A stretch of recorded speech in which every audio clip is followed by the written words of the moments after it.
Hi friends, welcome to My Gynac. We've been putting out a lot of videos which are requested topics. Do make sure that you continue to like, subscribe and share. Not only that, make sure that you write into us with questions that you may have. जो आपके questions क्या हैं, आपके प्रश्न क्या हैं, जो ये आप हमको जानकारी देते हैं, तो हम आपके दिए गए क्वेश्चन के ऊपर भी वीडियो बनाएंगे सो दैट आपको जो चाहिए वो जानकारी हम आपको दे सकते हैं। आज हम बात करने वाले हैं जो सेकंड मोस्ट कॉमन कैंसर है महिलाओं में अपने देश में उसके बारे में, और इसका नाम है सर्वाइकल कैंसर। अपने चैनल पे हमने पहले HPV वायरस के विरुद्ध बनने वाली वैक्सीन या सर्वाइकल कैंसर से बचाने वाली वैक्सीन के बारे में भी जानकारी दी है। आप पिछले वीडियो स्क्रॉल करके वो देख सकते हैं। इसके पहले सर्वाइकल इरोजन या गर्भाशय के मुख के ऊपर चांदी पड़ने से क्या प्रॉब्लम्स आ सकती है उसके बारे में भी हमने बात की है। तो आप जो पीछे वीडियोस देखेंगे उसमें आपको ये वीडियोस के बारे में भी जानकारी मिलेंगी।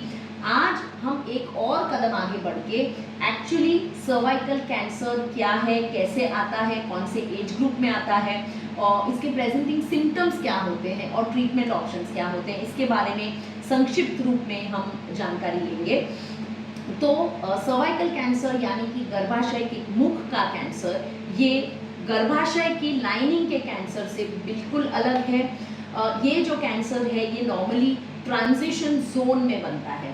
इसका मतलब है कि गर्भाशय की अंदरूनी लाइनिंग और बाहर की जो लाइनिंग है उसमें जो भेद है, उसमें जो अलगाव है, उसके जंक्शन के ऊपर ये कैंसर नॉर्मली बनता है।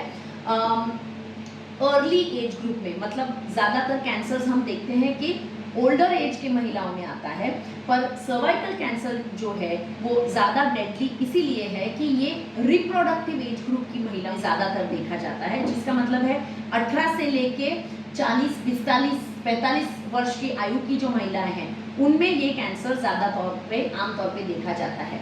इसकी जो शुरुआत होती है वो फर्स्ट इंटरकोर्स के ऑनसेट से शुरू हो सकता है।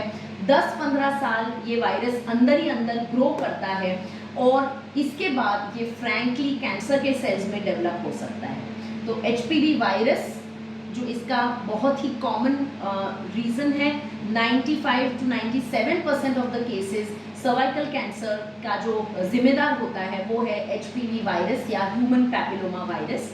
इसके बारे में प्रीवियस वीडियोस में जानकारी है। इसके अलावा बहुत जल्दी बहुत बच्चे होना, बार बार प्रेगनेंसीज होना, हाइजीन स्टैंडर्ड्स, हाइजीन कंडीशंस कम होने, इसकी वजह से ही नॉर्मली हम सैनिटरी नैपकिन्स यूज़ करने की भी सलाह देते हैं, क्योंकि इसमें जो पेल्विक इन्फेक्शंस हैं उसके चांसेस कम हो जाते हैं। दूसरा, बहुत जल्दी जो अनरेगुलेटेड प्रेगनेंसीज रहती हैं इससे भी जो ट्रांजिशन जोन है उसके ऊपर असर पड़ता है और सर्वाइकल कैंसर के चांसेस आपके उतने बढ़ जाते हैं। इसके अलावा स्मोकिंग, टबैको कंजम्पशन, अल्कोहल, बाकी के जो लाइफ में स्ट्रेसर्स हैं ये भी कुछ हद तक सर्वाइकल कैंसर पे इम्पैक्ट करते हैं, पर इसकी मात्रा बहुत ही कम होती है। हाउएवर, जो आप एक हेल्दी लाइफस्टाइल जीते हैं, नियमित रूप से पैप टेस्ट करवाते हैं, तो ये कैंसर आपको होने के चांसेस कम है और अगर होता है तो आप उसको जल्दी पकड़ सकते हो। प्रिवेंशन के लिए जैसे हमने बात की, healthy lifestyle, multiple sexual partners जो आपके हैं तो उसमें आपको डेफिनेटली या तो पार्टनर्स मल्टीपल नहीं रखने हैं या तो फिर कॉन्डोम्स को एज प्रोटेक्शन यूज़ करना अनिवार्य हो जाता है, जिससे कि HPV वायरस आप तक पहुंच सके, ये चांसेस आपके कम हो जाते हैं। तो पार्टनर्स जो हैं या तो वो कॉन्डोम्स पहने या तो जो विमेन है वो जो डायफ्रेम्स पहन लेते हैं। इन शॉर्ट, बैरियर प्रोटेक्शन की ज़रूरत है, जिससे कि जो मेल के इन्फेक्शंस हैं या जो लिक्विड्स हैं या बायोलॉजिकल फ्लूइड्स हैं वो जो वुमन के सर्विक्स तक नहीं पहुंचने देते हैं, तो भी हम ये कैंसर को प्रिवेंट कर सकते हैं। पर फिर भी in spite of following all the precautions, still every year अगर जो आप सेक्सुअली एक्टिव हो तो पैप टेस्ट नाम की जो टेस्ट है वो करना बहुत ज़रूरी है, जिससे कि जो गर्भाशय के मुख के ऊपर के सेल्स हैं, कोशिकाएं हैं, उनको हम आइडेंटिफाई कर सकते हैं और जो वो कैंसर की तरफ जाने वाली बन रही है तो हम उसके स्टेप्स लेके उसको रोक सकते हैं। तो ये हो गया इस कैंसर का प्रिवेंटिव एस्पेक्ट। अब हम आते हैं नेक्स्ट इसके पॉइंट पे, जो है कि सिम्टम्स। तो क्या चिन्ह से आप इस कैंसर को पहचान सकते हैं? इसके जो पॉइंटर्स हैं वो नॉर्मली बहुत ही वेग पॉइंटर्स होते हैं। इसका मतलब है कि ये कैंसर है या नहीं, ये आप इजीली नहीं बता सकते हो। पॉइंटर्स ऐसे होते हैं जैसे कि पेट में भारीपन लगना, ब्लोटिंग होना, पेशाब बार बार जाने की इच्छा होना या बार बार यूरिन में इन्फेक्शन होना, कॉन्स्टिपेशन, डायरिया के टाइप का पिक्चर रहना, कभी कभी सेक्सुअल इंटरकोर्स के बाद थोड़ा सा ब्लीडिंग होना, जिसको हम पोस्ट कॉइटल ब्लीडिंग कहते हैं।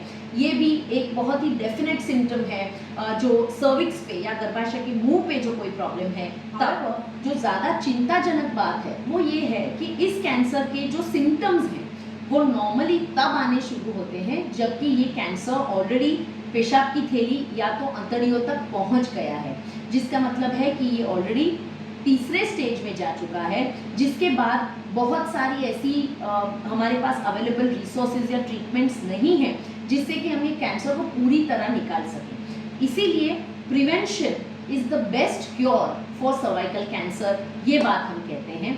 इसको आने से रोकना ये हमारे लिए सबसे अच्छी ऑप्शन है, और नियमित रूप से अगर हम पैप टेस्ट करवाते रहते हैं तो इस कैंसर को हम जल्दी डिटेक्ट कर सकते हैं। और अगर ये कैंसर जल्दी डिटेक्ट होता है तो हम सर्जरी से इसको ट्रीट कर सकते हैं। मोस्ट ऑफ द केसेस में हमको पूरा गर्भाशय, अंडे की थैलियाँ, आजू बाजू के जो ऑर्गन्स हैं उनको भी कभी कभी निकाल देने की नौबत आती है, पर जो हम इसको बहुत ही अर्ली स्टेज में डिटेक्ट करते हैं तो कभी कभी हम गर्भाशय को भी बचा सकते हैं, जिसको हम फर्टिलिटी स्पेयरिंग सर्जरीज कहते हैं। और इसमें सिर्फ जो गर्भाशय का मुख है या सर्विक्स है उसको निकाल के हम पूरी तरह से कैंसर के सेल से छुटकारा पा सकते हैं। इस सर्जरी को ट्रैकिलेक्टमी के नाम से जाना जाता है, जिसका मतलब है कि गर्भाशय को ऐसे ही छोड़ के फ्यूचर चाइल्ड बेयरिंग के लिए, और सिर्फ जो सर्विक्स पोर्शन है जिसमें कैंसर ग्रस्त कोशिकाएं हैं उतना हम अगर निकालते हैं तो भी इसमें अच्छे रिजल्ट्स आते हैं।